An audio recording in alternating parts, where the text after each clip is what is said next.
नवीन वर्ष आलं आहे. कॅलेंडर बदललं आहे. पण एक प्रश्न मनात येतो की खरंच काही बदललं आहे का? की फक्त तारीख बदलली आणि आपण मात्र तसेच राहिलो? नवीन वर्ष म्हटलं की नवीन कपडे, नवीन प्लॅन, नवीन संकल्प आणि नवीन अपेक्षा. पण या सगळ्या नवीनतेत आपलं अंतर्मन कुठे आहे? आज आपण थोडं थांबूया स्वतःसाठी आणि स्वतःला एक प्रश्न विचारूया की बदल कॅलेंडरचा हवा आहे की अंतर्मनाचा? कॅलेंडर बदलणं खूप सोपं आहे. रात्री 12 वाजतात आणि वर्ष बदलतं. पण मन बदलायला फक्त वेळ नाही तर जाणीव लागते. कारण जर विचार तेच राहिले, सवयी त्याच राहिल्या, राग, तक्रार, असमाधान तेच राहिलं, तर नवीन वर्ष येऊनही आयुष्य जुनंच राहतं. आपण दरवर्षी म्हणतो की यावर्षी मी बदलणार, यावर्षी मी शांत राहणार, यावर्षी मी आनंदी राहणार. पण बदलायचं म्हणजे फक्त ठरवायचं नसतं, तर बदलायचं म्हणजे जुन्या सवयींना सोडण्याचं धैर्य, जुन्या रागाला माफ करणं, जुन्या अपेक्षांना थोडं सैल सोडणं आणि स्वतःशी प्रामाणिक होणं.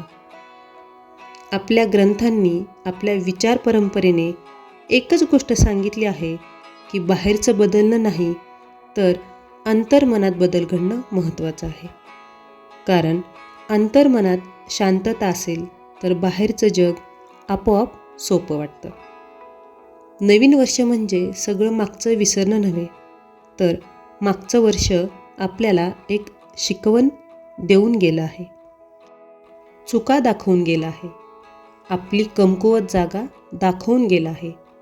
जर त्या शिकवणीकडे पाहिलं नाही तर एक नवीन वर्ष फक्त एक तारीख ठरेल. आज या नवीन वर्षाच्या सुरुवातीला स्वतःला एकच प्रश्न विचारा की मी स्वतःसाठी काय बदलणार? मी माझ्या विचारांमध्ये थोडी शांतता आणणार आहे का? मी दुसऱ्याकडून अपेक्षा कमी आणि स्वतःवर विश्वास जास्त ठेवणार आहे का?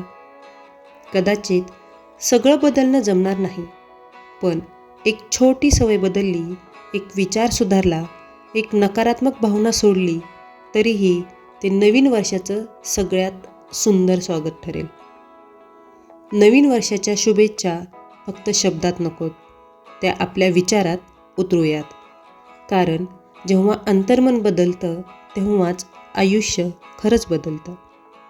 कॅलेंडर बदलतं दरवर्षी, पण आपण बदललो तरच नवीन वर्ष अर्थपूर्ण ठरतं.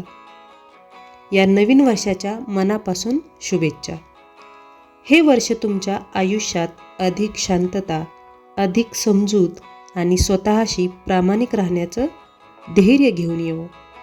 कॅलेंडर बदललंय, पण अंतर्मनही बदलण्याची हीच खरी नवीन वर्षाची सुरुवात असो.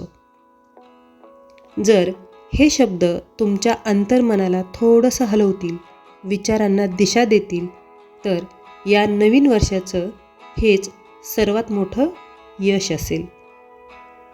धन्यवाद.